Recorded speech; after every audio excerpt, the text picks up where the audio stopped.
Do you want to press? There you go. Thank you. Welcome to this afternoon's Snap into Self-Care. Today, we're going to be talking about tips for workplace stress management and employee wellness. Thank you to everyone who is joining me. I know these webinars are a little challenging for me because I'm staring at a screen and I don't get to see faces, but welcome, and I appreciate everyone being here. As noted just a moment ago, this is being recorded for future reference as well and will be posted on the Counseling Center website as soon as we're able to transcribe and add the closed captioning to it. If you have any questions or want to communicate with myself or the moderator for this webinar, Mireya, who's here with us, one of our GAs, thank you for being here, Mireya.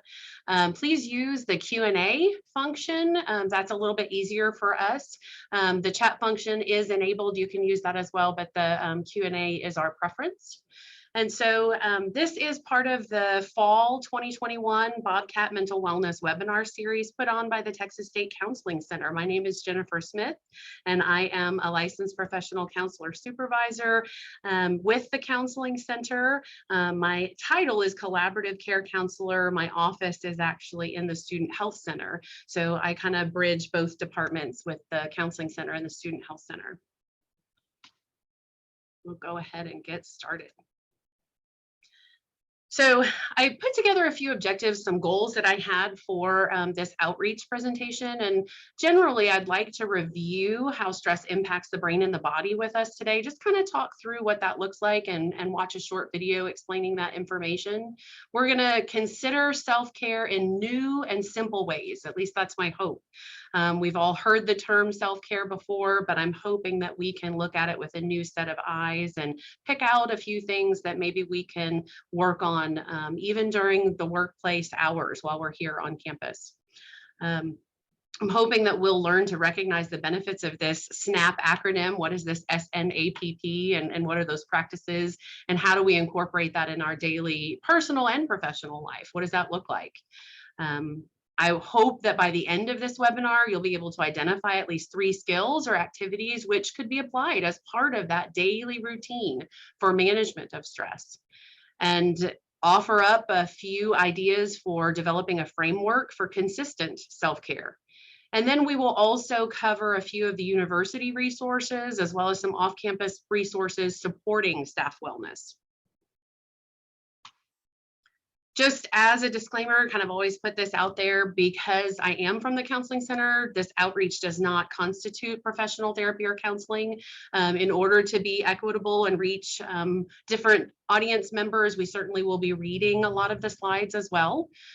This presentation is designed to be a psychoeducational presentation, and the information and skills are generally considered innocuous, benign. They typically do not cause harm, and the techniques may not be best suited for some individuals with particular traumatic life experiences or certain mental health conditions. So if you have any mental or physical health concerns about the information or skills mentioned in this presentation, please consult with a healthcare professional before trying any of the suggested techniques. So I'd like to start us out with a mindfulness kind of intervention opportunity where we're going to set our intention for this training. If you want to use the Q&A to add some ideas about goals that you had for this training or reasons that you signed up for this webinar, that would be awesome. But as we talk through this, set your intention. I want you to think about listening, really kind of trying not to multitask during this time, trying not to, check emails or be working on other projects. You signed up for this webinar for a reason, and I hope that you're able to engage. And even though I will be talking about and presenting some information that is familiar to you, I'm hoping that you can look at it kind of like these cards. I just snapped pictures of these cards that I had in my office, looking at it with child's eyes or looking at this information old as new. So take just a moment, I'll give a moment of silence for you to either look around wherever you are, the environment that you're in, with fresh eyes, a beginner's mind, even if it's a place you know very well. Keep looking until you discover something that you haven't noticed before. Or pick up an object that you use every day Explore it with your full attention and all of your senses until you notice something new about it, no matter how small.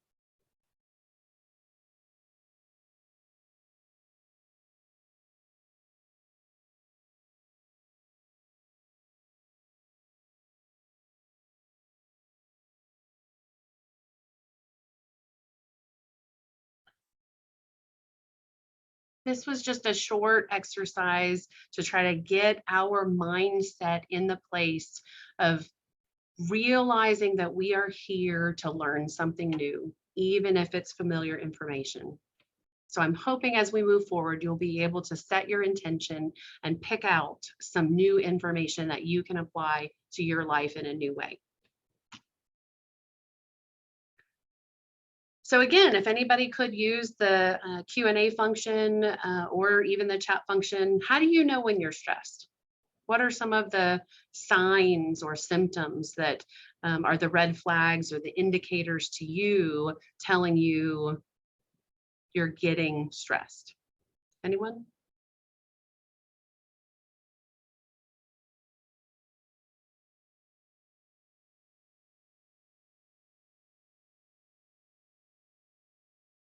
Head for the vending machine. Yes, we'll talk about that. I have some pictures just for you. You and I share that, right? Maybe junk food, snack foods. Shortened attention span, irritability, right? Maybe even feeling flushed.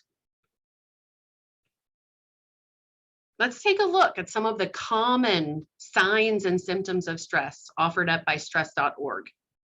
Read through this list, and as you read through this list, think about yourself, maybe think about your loved ones, think about your coworkers. See if you recognize some of the things are headaches, clenching teeth, muscle pain, heartburn, upset stomach, changes in breathing,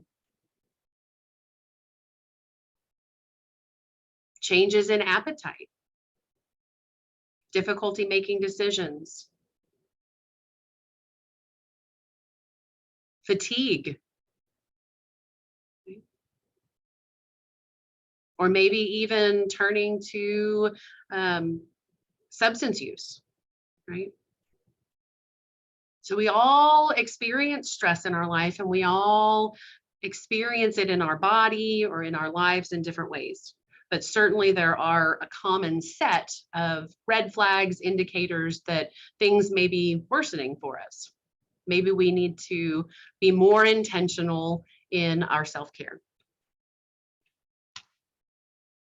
Let's take a look at a short video about how stress and anxiety actually hurt our physical health.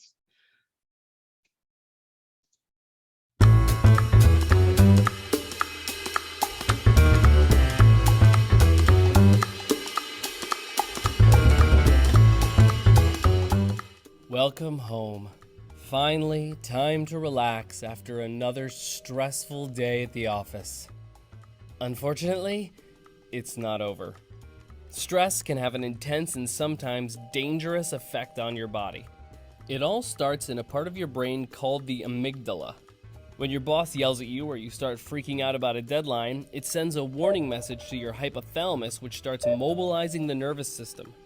Your heart rate jumps, your intestines go a little haywire, and glands start pumping out that dreaded stress hormone, cortisol. A stressful day here and there isn't a huge deal, but if you're one of those people who spends most of their life as a stress ball, all this biology can spell trouble.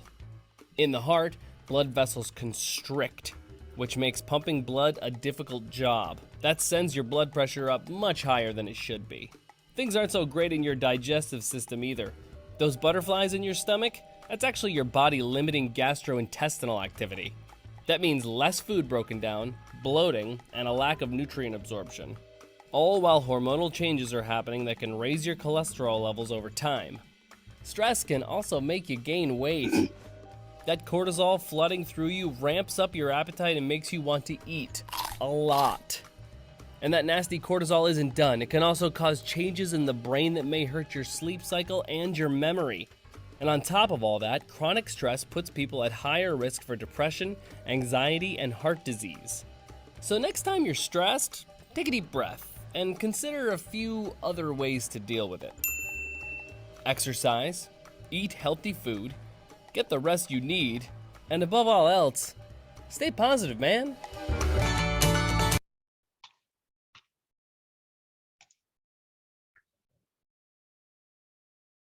Hopefully there were one or two things in that video that stood out to you. I know the first time I watched it, it was really the digestion part. I knew a little bit about the cycle of anxiety and how stress impacted the body, but I didn't quite realize how it alters the digestive process and kind of shunts, the hormones in different ways in different places. So why are we talking about this? Why are we here? Why is employee wellness, kind of a hot topic? Well, because if we're not caring for ourselves, as the video and as we saw that list of common signs and symptoms, it leads to physical illness. It leads to maybe potentially mental illness and fatigue. There's definitely lower job satisfaction, lower job performance. Relationships can become strained. We talked about that anger and irritability, missing work, calling in sick, not showing up, use of sick days, right? Avoidance or waking up with that feeling of dread, not wanting to go to work, maybe isolating, kind of pulling away, not volunteering, not signing up to do activities, having intrusive thoughts and worries, and even sleep interruptions, right? I don't want anything on this list. I don't know about you. I don't want anything on this list, right? So I didn't come with one of these. I don't know if any of you came with one of these, but I think that that's part of why having opportunities to have conversations about wellness, talking about what wellness looks like from the expert's perspective, but also having conversations with your peers and your colleagues about what is working for them can be incredibly effective. So again, thank you for being here. And I'm hoping that as we move forward through this, we'll have some information that you can take away. So what comes to mind when you think of the term self-care? Anybody put something in the chat? I know a lot of times we wait for self-care and think, oh, I'll do that on the weekend. And then inevitably something comes up that interrupts our time over the weekend, right? So is self-care something that we can do throughout the day? I'm hoping by the end of this presentation, the answer will be yes for everyone. I'm also hoping that self-care won't be associated with high cost, right? Like sometimes people think self-care involves, getting a massage, an expensive massage, blocking some time. It can look like that, but it doesn't have to look like that. Hoping to introduce some different ideas. So here is the SNAPP, what I'm suggesting as snapping into kind of employee wellness. So we're going to take a closer look today at sleep. We're going to talk through nutrition. We're going to expand our awareness while we're at work. And we're going to look at what can we do in terms of physical activity and psychological activity to support wellness. Right? Kind of back to the basics. So I love this image, right? This represents some of us when we get our cup of coffee in the morning to get us going, right? But we need to remember how important sleep is in terms of our ability to manage stress, in terms of our ability to regulate emotions, and in terms of our performance and our output, right? So the S is sleep, and some of the sleep hygiene experts recommend a few things like obviously screen time curfews, right? 30 minutes at least of kind of shutting off that phone, that laptop or tablet, that television, 30 minutes before you hope to kind of close your eyes and drift off. Because it does take some time for the blue light from those screens to really digest and metabolize through our optic nerve and allow our brain to kind of shut down and accept sleep, the rest state.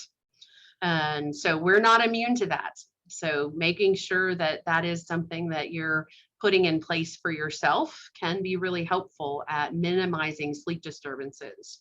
The temperature of the room is important. Sleep experts advise that we have it cool and dark. Any amount of light, even the little bit of light that's emitted from the digital alarm clock numbers, can be enough to disrupt sleep. We want, like our body naturally raises our temperature in the morning when it's time to wake up. And so in the evening at night, we want the temperature to be cool to support sleep. This is not new, but just as a reminder, I think it's always good to remind folks about limiting alcohol and caffeine. Both actually can disrupt our sleep cycles. We can't be drinking that soda or drinking that cup of coffee at 9 o'clock at night and thinking that we are going to be able to fall asleep by 10 or 10:30, right? So both caffeine and alcohol, the sleep experts recommend that if you're going to be consuming, that you do it at least 4 to 6 hours before bedtime.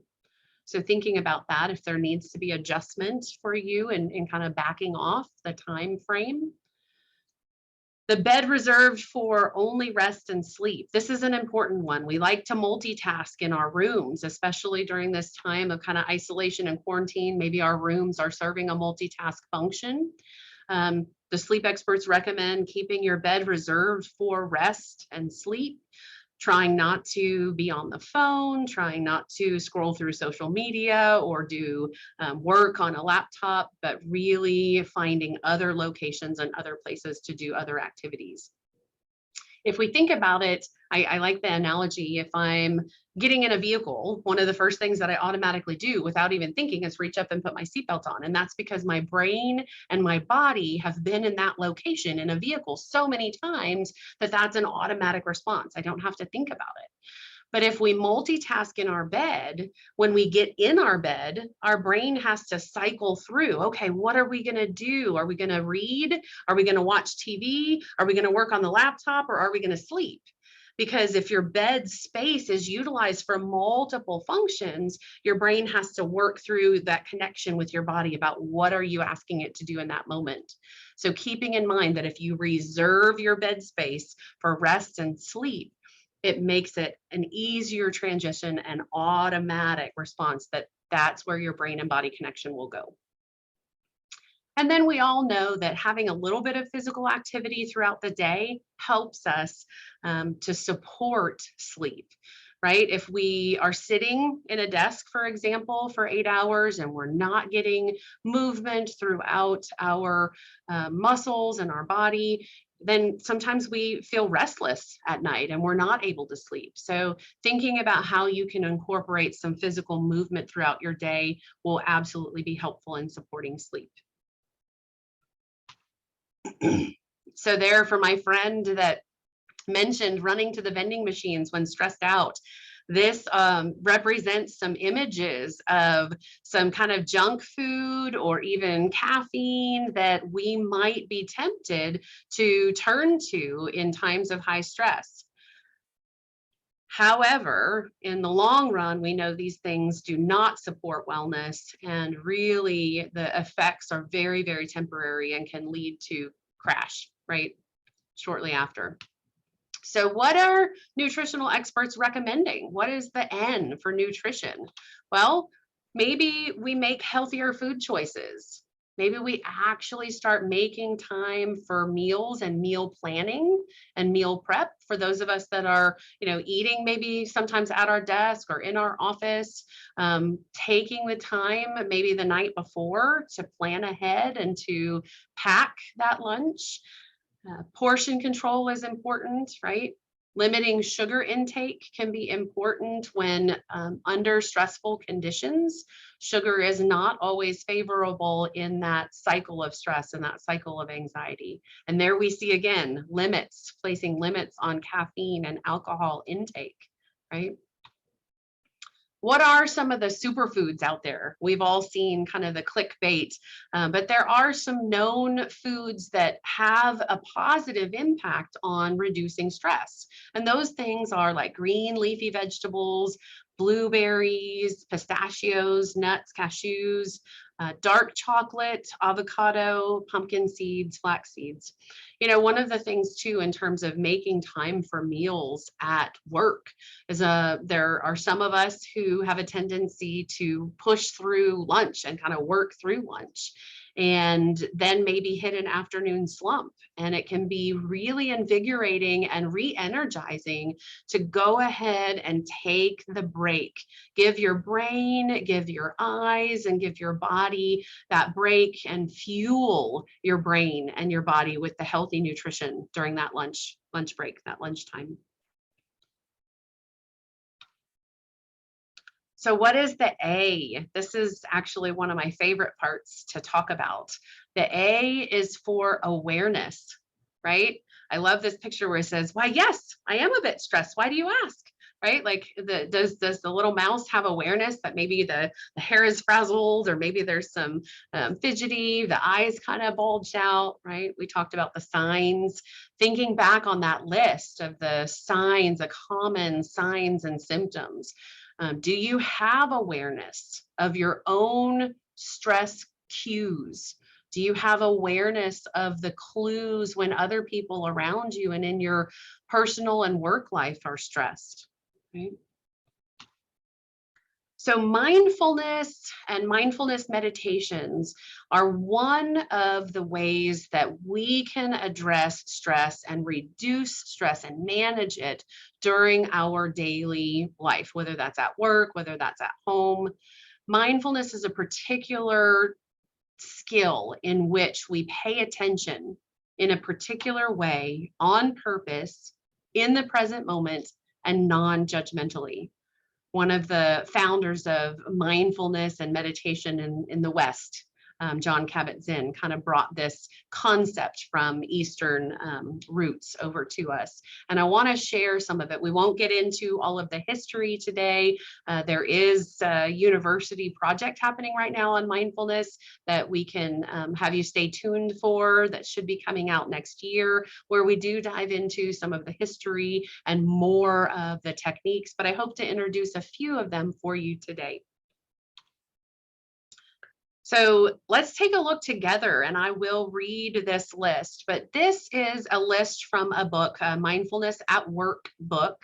And I thought it was just a great list to represent some, not all, it's not an exhaustive list, but a list of some of the reported benefits of mindfulness. So why am I taking a few minutes here this afternoon to really share this with you? Well, because if we learn to practice mindfulness techniques throughout our day, we open ourselves up to the possibility of having increased focus and concentration, more positive relationships, improved ability to handle stress, improved efficiency and productivity, better able to listen, better able to think, having a healthier work-life balance. Maybe if we're in leadership positions, better able to manage staff, more thoughtful and deliberate in our decision making. We have improved physical and mental well-being potential, greater awareness of our social dynamics, improved empathy, better able to set aside any personal agendas, improvements in memory, better able to let go of judgments, an ability to see that broader perspective, improved emotional stability, decrease in anger, increase in positive outlook, better able to handle difficult emotions, reduced anxiety, more energetic and more engaged with work, right? So these reported benefits existed for beginners, just learning about mindfulness for the first time, doing some daily practice for about 6 to 8 weeks. Right? Think about it. Look at this list. Is there anything on this list that you would not want to have in your life? Most people say, no way, I would like all of these things, right? And so if mindfulness and some of these skills and techniques that I'm going to suggest are a pathway to achieve some of these things, what do we have to lose but to try, right? So I want to encourage everybody, mindfulness, or sometimes it's interchanged with mindfulness and meditations you may hear. I think he uses meditation in this video that I'm about to show. Definitely not trying to endorse any particular religion, but this does happen to be a Buddhist master who is talking to us about how we can keep mindfulness and meditation very simple and do it anywhere, anytime throughout our day, just by simply gently focusing our attention. Let's take a look.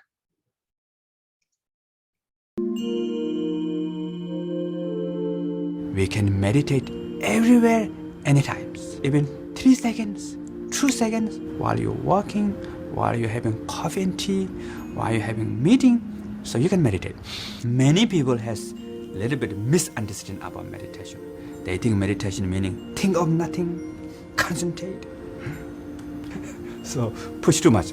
So we cannot block thought and emotion. In fact, we need thought and emotion. So whether you listen to your monkey mind or not, that's an issue. What I call monkey mind, mine is chatting, pala pala pala yada yada. So monkey mind is giving you opinion. So whether you listen to opinion or not, it's up to you, right? So through meditation, what we do is we have to make friends with the monkey mind. But how to make friends? Just giving banana doesn't work, So right method is you need to give job to monkey mind. How to give job monkey mind? So the simple meditation technique is be aware of the breath. So you ask monkey mind, hello, what's breath? So monkey mind says, yeah, good idea. And be aware of breath. Breathing in, breathing out, breathing in. There's a lot of thought comes at the background. Don't care, no problem. So as long as if you're not forget your breath, anything is okay. Not need too much concentration. Just simply be aware of your breath. Breathe in, out, in. Even 2 breath, 1 breath. So therefore, we can meditate everywhere, anytime.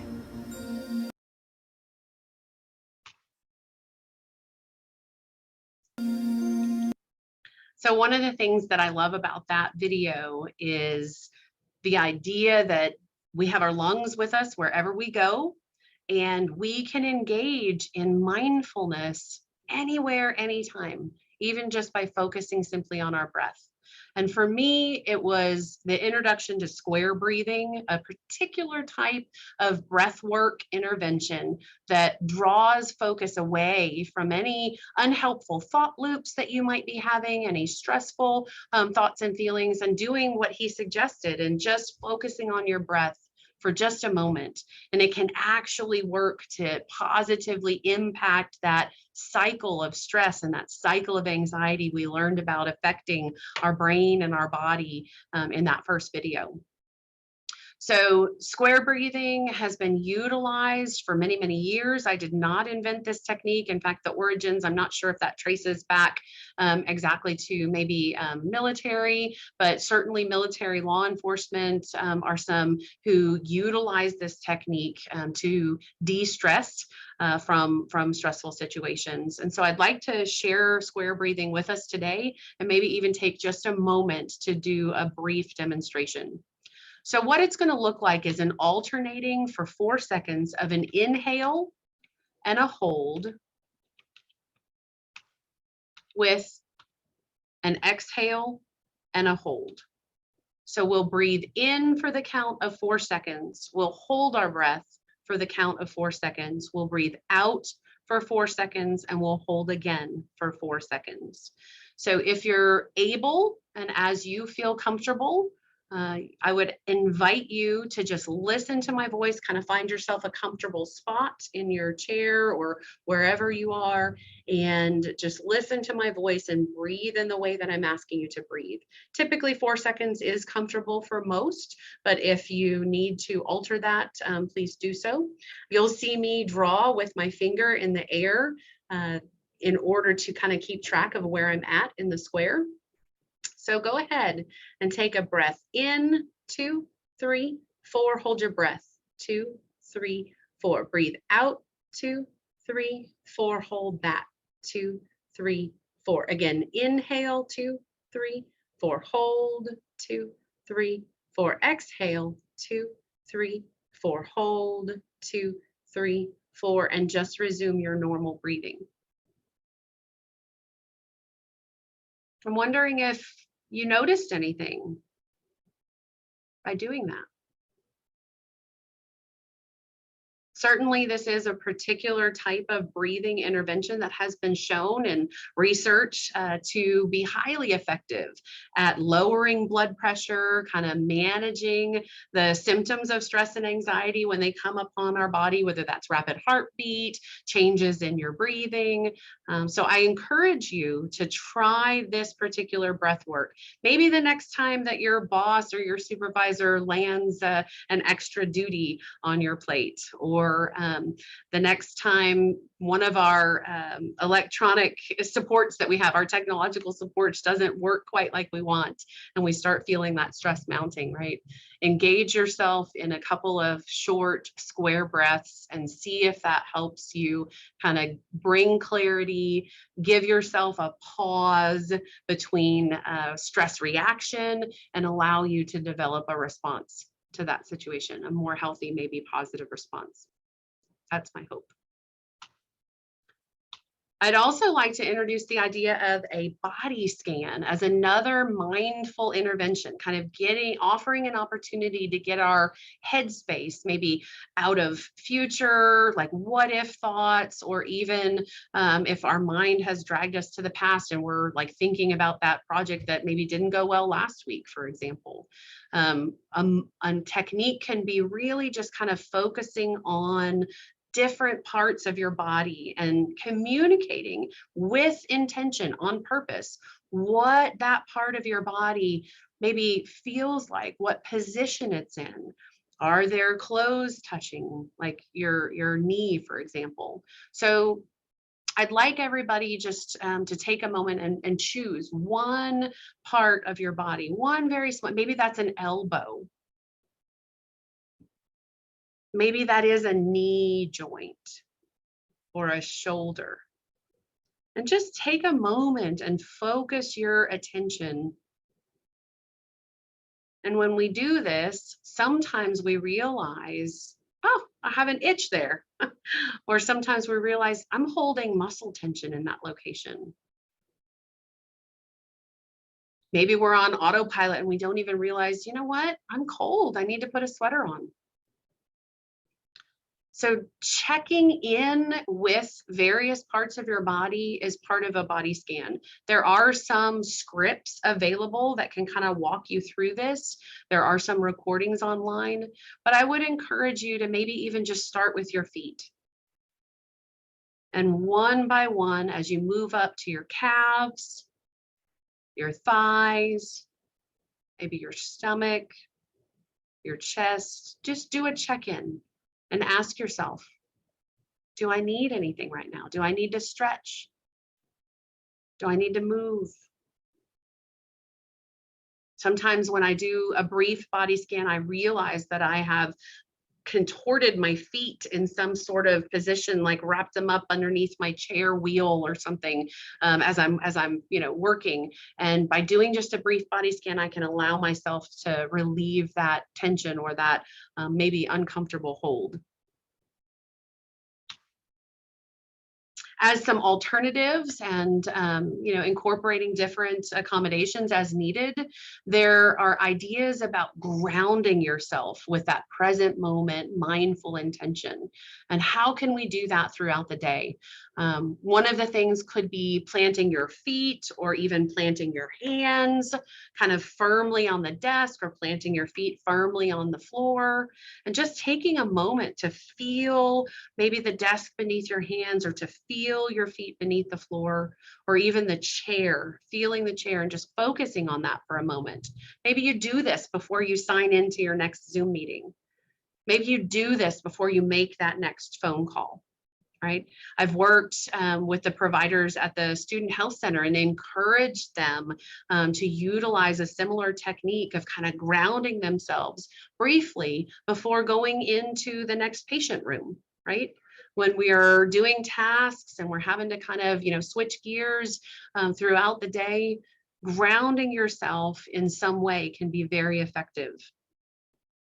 Another opportunity for grounding might involve looking around and identifying that rainbow room that I had there, looking around and identifying items or objects in your field of vision that represent each color of the rainbow. Or as an accommodation, perhaps even reaching and touching and feeling different textures, right? So maybe there's something smooth and cool. Maybe there's something kind of rough. There might be something soft and fluffy. Or you might say, you know what? I can see that red sweater across the room. I can see the yellow flower in that painting. I can see green on the trees outside the window. And ground yourself just briefly, again, utilizing this as a way to give yourself a break, to give your mind a brief break, allow you to re-engage with the present moment and refocus maybe on that decision you need to make, the email you need to send. Right? None of these are magic wand solutions. They can all be used in combination with one another and adapted to your culture, adapted to your set of beliefs. Right? Another great way of grounding can be involving your senses. As I mentioned before, what are some of the things that you can touch and feel, and kind of just taking a moment to communicate that? What can you hear in the moment that you're in, or even smell, or even taste? Okay. So engaging your senses can be really, really effective at giving your brain just a little bit of break and working to manage some of that stress that happens during the day. So moving on to the P and the P in our SNAPP acronym here. Psychological and physical. What do we have within our control? What are some of those things that we can do to support our wellness? Psychologically, we know these are just some common list things that I have here. Again, this list absolutely can be adapted to any accommodations, to any culture, any beliefs, but certainly in general, reading or journaling. We talked about meditating, right? Mindfulness, music, art, all of those things that can fuel your psychological health, right? Your mental well-being. Hobbies, what does that look like in your life? Do you need to reconnect with something? Cooking, gardening might be something that people enjoy doing. What are some relaxation exercises maybe that you've been exposed to? Maybe you have learned from a previous provider of some sort that you worked with, or previous work. Maybe you're part of our wellness program here we'll talk about shortly with the university. I draw attention to stress balls. We'll talk about that shortly because it's on both lists, right? How does stress balls positively impact us both psychologically and physically? Some pretty cool stuff. And then mind clearing. What can we do to kind of declutter on the psychological level in our mind? Maybe that's turning off electronic devices for 5-10 minutes, or just kind of walking away from that, putting it down, finding some quiet. Physically, making sure that we are getting some exercise, right? We talked about the importance of body movement and exercise to support sleep, right? Strength training could be in the form of yoga, Progressive muscle relaxation is a particular type of relaxation technique.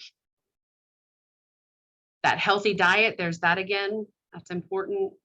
A hot bath, maybe a massage, maintaining that healthy weight, right? Getting that adequate sleep, taking frequent breaks and stretching. I can't emphasize how important this is. Please do this for yourself. This is something that can really, really benefit the ability to go on to that next meeting, like I said, or have that next phone call or manage that next email, right? And then what is desk clearing? Clearing that clutter, maybe cleaning up your inbox, those things that can just kind of help you feel well and put together, right? Okay, so think about the psychological and the physical things that you have control over that you can do for your own wellness, right? So I mentioned stress balls, that's on both columns, right? So what is it about stress balls? Well, for one, they're usually pretty common. They're pretty accessible. They fit at our desk, right? And so the next time there is an event in the community or on campus and you can grab one of those if you don't have one, I'd love for you to pick one up and think about these things, right? The act of squeezing and releasing the ball reduces stress and relieves tension. That's been proven. Gripping that stress ball can actually stimulate nerves in your hand, which are connected, all the way connected to parts of our brain associated with that emotional control. And even that little bit of movement has been shown to release the endorphins, which are kind of like those feel-good hormones, right? Improving our mood. We talked about they're the perfect size for us to have at our desks, right? They can offer that brief break from our keyboard, which we're so often, using these days. It improves circulation. Sometimes it's part of a treatment regimen for carpal tunnel. And it actually has been shown to, with the pumping and kind of the use of a stress ball, increase blood flow. And that actually helps remove toxins and improves overall functioning, right? In our fingers, hands, and wrists.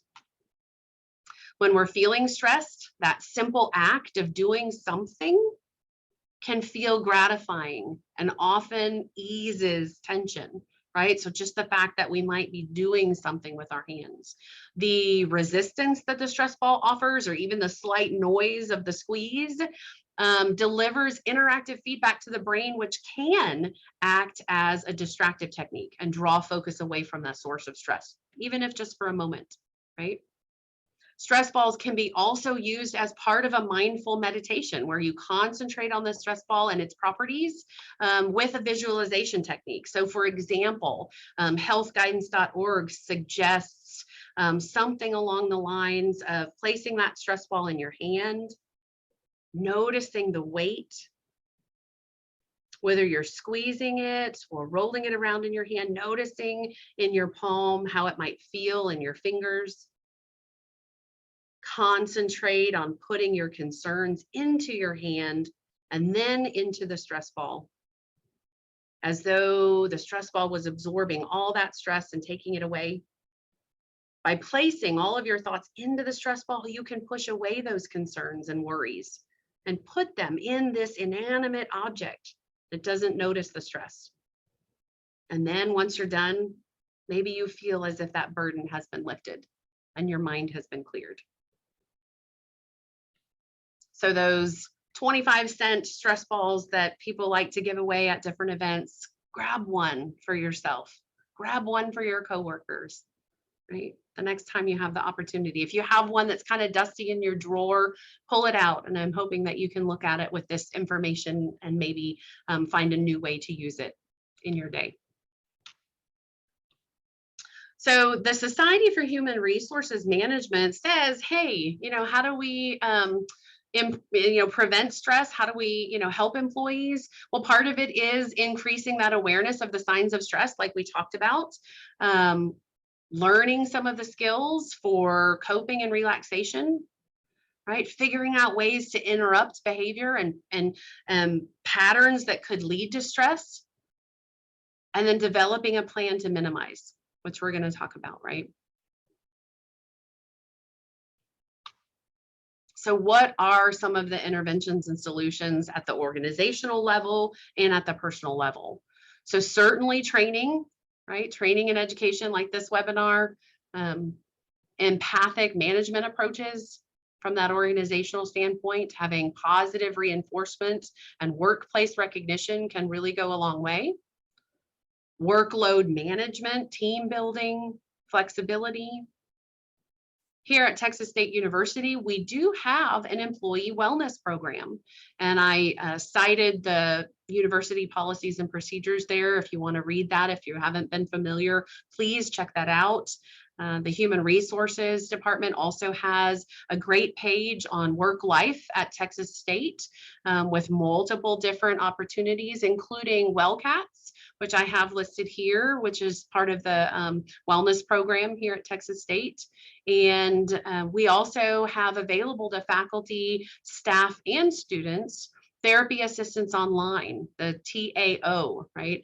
This is something that talks about, it's an app, kind of like a module app that goes through different short videos and covers different skills for common things like depression, anxiety. So if you're interested in that, you can find the link on the Counseling Center webpage under the Self-Help Resources tab. And that's something you can access 24 hours a day, right? In Hays County, we also do have a 24-hour crisis hotline, and that number I have listed here for you. And then don't forget about the Bobcat Balance, right? That's your employee assistance program. So there are some supports available, and I have that information listed. Personally, as far as solutions, that stress awareness, awareness for yourself, perhaps even awareness for those around you. Planning and prioritizing self-care and wellness strategies, right? Figuring out how do we incorporate this? What does this look like for us? Some additional resources. Texas Health and Human Services does have a free confidential mental health support line right now. These services are free of charge, particularly related to the pandemic. If there's any stress or anxiety associated with pandemic conditions. The Counseling Center has a page on their website for transforming stress with a lot of great resources and additional links. If you happen to be joining us as a frontline worker or a healthcare worker, there are a couple of other resources I have listed here specifically for supports and resources for frontliners and healthcare workers. And then at the bottom, I also have listed an article that gives 50 tips for workplace wellness and ideas for your team, how do you feed your mind, body, and soul while on the job? So I encourage you to check that out. Maybe you've joined us and you're in a position of leadership here at the university. What can leadership do? Well, again, the Society for Human Resource Management offers some ways that managers can help employees handle stress. Encourage your team to take advantage of those stress management webinars, wellness tips or programs, and yoga or meditation classes. Set an example by using these resources yourself. I can't stress how important that is. Making sure that workers are taking breaks and being sure to take those breaks yourself as a leadership. Again, modeling can go a long way. Encourage employees to exercise daily. Take time for friends or a significant other after work, pursuing those hobbies like we talked about. Listen to music and take time off. Right. So I want to kind of wind us down with what does that plan look like? How do you start developing an action plan for yourself? Well, maybe you come up with answers to these two questions. If my body had a voice and could talk, what would it be saying? Do I need to pause and listen to my needs? How would my life be different if I incorporated intentional, brief, daily efforts towards self-care while at work? Again, just food for thought. ways to contemplate. How do we get started? I encourage everyone to make sure they have answers to these self-care plan questions. And if you don't have answers kind of immediately to these questions, maybe write it down so that you can explore and think about answers to these questions. Like, am I able to recognize my own limits, my own stress signs, right? Who can I ask for help?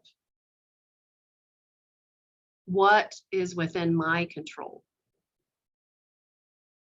Can I be less critical of myself and others? Am I familiar with my unique warning signs of stress? And do I know what self-care strategies work best for me? Do I have sufficient personal and professional support? Are my current personal and professional relationships satisfying? Am I pleased with my home work-life balance? Do I have a healthy outlet to ventilate frustrations? And what can I commit to do for daily self-care? Right? So this is how we start that planning and that prioritizing, right? If you don't have an answer to one of these questions, write it down so that you can start exploring and figuring out what the answer is for you. I want to kind of close us out here with a analogy. A psychologist walked around the room while teaching stress management to an audience, and as she raised a glass of water, everyone expected they'd be asked the half empty or half full question. Instead, with a smile on her face, she inquired, "How heavy is this glass of water?" And answers ranged from 8 ounces to 20 ounces. And she said, "The absolute weight doesn't matter. It depends on how long I hold it. If I hold it for a minute, it's not a problem. If I hold it for an hour, I'll have an ache in my arm. If I hold it for a day, my arm will feel numb and paralyzed. In each case, the weight of the glass doesn't change, but the longer I hold it, the heavier it becomes." She continued, "The stresses and worries in life are like that glass of water. Think about them for a while, nothing happens. Think about them for a bit longer and they begin to hurt. Think about them all day long and you will feel paralyzed, incapable of doing anything." So I encourage you, remember to put that glass down, right? Give yourself an opportunity for self-care. Figure out ways to incorporate that throughout your day. Snap into self-care. Don't let stress snap you, right? Realize what's within your control. Focus your energy there. These images stand out to me because I would so very much like to wish upon everyone the relax side of things, not the stress ball, right?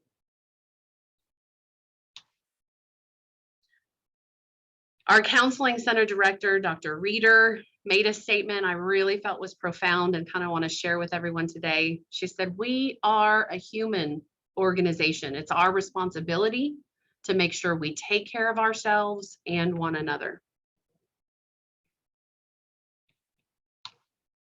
This is what I'm hoping we will all look like every day when we come to work, when we're at work, right? That excitement, that enthusiasm. And if we take care of ourselves and we take care of one another, perhaps this is the place. This is the workplace environment, right? So here are a couple of books for suggested further reading. That Mindfulness at Work was the book that the list of mindfulness benefits came from. And there's definitely a lot of extra ways to reduce stress, live in the moment, and be happier and more productive at work. There are some apps out there. I mentioned the Therapy Assistance Online. If you're interested in learning more about mindfulness, check out these. It's that Therapy Assistance Online, Headspace, or Sunvelo. All of these are apps offering mindfulness. Here are some of the resources that I mentioned, as well as some of the references for this presentation. And I want to thank everyone for being here. Thank you for your attention. And certainly if there are any questions, put them in the Q&A and I will do my very best to address those.